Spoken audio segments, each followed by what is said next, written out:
भाजपा की भी पार्टी में प्रशांत किशोर ने छात्रों का आंदोलन को कुचलने का काम किया। देखिए, आप लोग तेजस्वी यादव कुछ बोलते हैं उस पर इतना क्यों आगे बढ़ाने की बात करते हैं? आप लोग जानबूझ के तेजस्वी प्रसाद पॉपुलर बनाना चाहते हैं।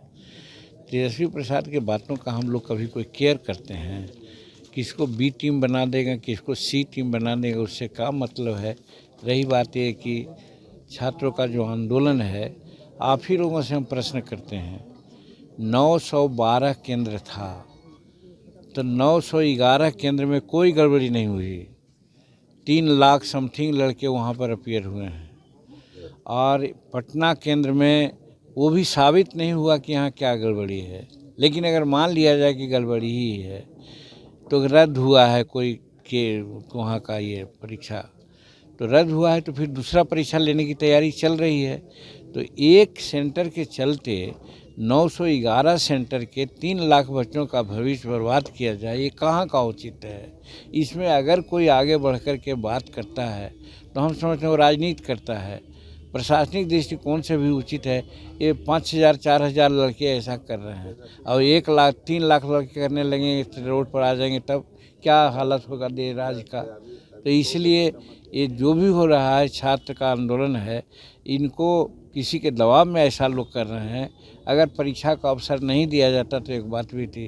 परीक्षा का अवसर है, डेट अनाउंस हो गया है, परीक्षा में शामिल हों, पास करें, जाएं।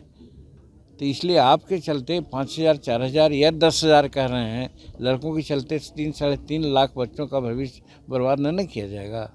प्रशांत किशोर पर एफआईआर दर्ज हुआ है छात्रों को भड़काने का। एकदम उचित हुआ है, एकदम हुआ। सरकार का काम, सरकार को उनके काम में बाधा डाल रहे थे, लड़कों को उन लोगों को उत्साहित कर रहे थे दूसरे ढंग से। उनको सोचना चाहिए कि सरकार का स्टैंड बहुत ठीक है, इसमें कहीं कोई गलत सरकार नहीं कर रही है। ये अखिलेश यादव का बयान आया है कि यूपी के सीएम आवास में भी शिवलिंग है, तो तंज कसे हैं जो यूपी में संभल वगैरह में जो खुदाई हो रही है उसको लेकर। देखिए, किसी के जो आस्था है उस पर कोई अटखेली नहीं करना चाहिए। हमारा हिंदुस्तान सर्वधर्म समभाव का मामला है। यहाँ सब जाति, धर्म और संस्कृति के लोग रहते हैं। सबका अपना पूजा पाठ करने का अलग अलग ये है।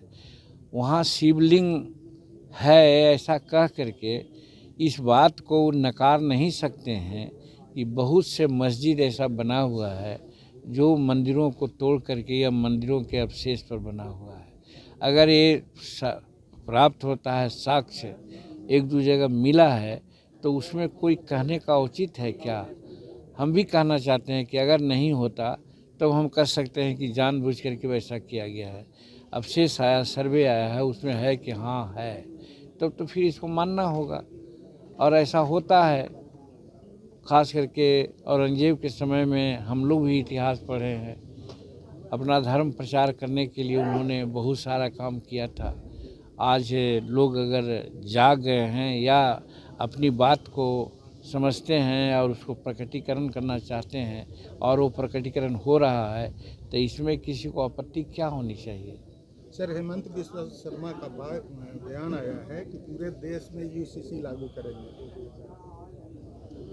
अब आया है, हम तो नहीं जानते हैं कि क्या आया है क्या नहीं आया है, लेकिन जहाँ तक समान आचार संहिता का, समान सिविल कोड का मामला है, मैं भी मानता हूँ कि कानून के दृष्टि में जब सब एक है तो एक देश के लिए एक कानून होना चाहिए।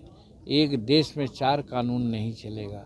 अगर वो चलेगा तो देश विखंडित हो जाएगा। तो देश को विखंडन से बचाने के लिए एक ही उपाय है कि देश में एक कानून चलेगा, 4 कानून नहीं चलेगा। ये सर, ऑल इंडिया मुस्लिम जमात के राष्ट्रीय अध्यक्ष का फतवा आया है कि जो अंग्रेजी नववर्ष है उसको युवक युवतियां नहीं मनाएं, ये इस्लाम के विरुद्ध है। अब इसके बारे में हम कुछ नहीं कहना चाहते हैं। उनका अपना आस्था है, अपना जिसको उन्होंने कहा है वो माने ना माने। हम भी यहाँ कहना चाहते हैं कि हमारे के यहाँ न्यू ईयर्स डे जो मनाया जाता है, हम लोगों को तो न्यू ईयर्स डे चैत का प्रथम महीना होता ही है। अगजा जलने के बाद हम लोग नया संवत मनाते ही हैं। लेकिन 1 जनवरी की बात परंपरा चल गई है, लोग कर रहे हैं, हम विरोध नहीं करते हैं। लेकिन मेरा कहने का मतलब है हम भी जहाँ तक होता है, हमारा जो जन्म है 6 अक्टूबर को, हम जो अपना जयंती 6 अक्टूबर को नहीं मनाते हैं। हमारा जन्म जितिया को उपवास दिन हुआ है, इसलिए नाम जीतन पड़ा है, तो हम जितिया के उपवास दिन अपना जन्म दिवस मनाते हैं। तो इसमें अपनी अपनी बात है, इसमें किसी को कुछ कहना या कटाक्ष करना उचित नहीं है। इसलिए मैं कहता हूँ कि अगर 1 जनवरी लोग मनाते हैं, लोग की इच्छा है, तो उसकी इच्छा को हम लोग ये नहीं करना चाहते हैं, दबाना नहीं चाहते हैं, क्योंकि यहाँ स्वतंत्रता है और स्वतंत्रता में सबको अपना व्यवहार करने का, बात करने का अधिकार है, स्वतंत्रता है। उस लाइन पर अगर न्यू ईयर्स डे मनाते हैं अंग्रेजी से, तो भी कहने का मतलब कि हमको उसके बहुत प्रतिकार नहीं करना चाहिए।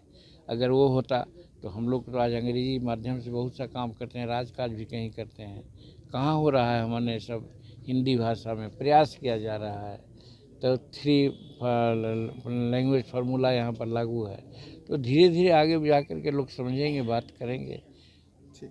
सर, राजनाथ सिंह ने बोला है कि भारत का जो सुरक्षा है वो भागशाली नहीं है, क्योंकि अंदर भी घुसपैठी हैं और बाहर भी। हमको ये पता नहीं है कि उन्होंने क्या कहा है, लेकिन इतनी बात मैं मानता हूँ कि भारत का सुरक्षा कड़ी बहुत मजबूत है और भारत 1962 का नहीं है। आज हर दृष्टिकोण से हम आगे बढ़े हुए हैं। अगर कहीं किसी की कुदृष्टि अगर भारत पर पड़ी तो उसको कड़ा जवाब मिलेगा, इसमें कहीं कोई शंका नहीं होनी चाहिए। और राजनाथ बाबू क्या बोले हैं हमको जानकारी नहीं है।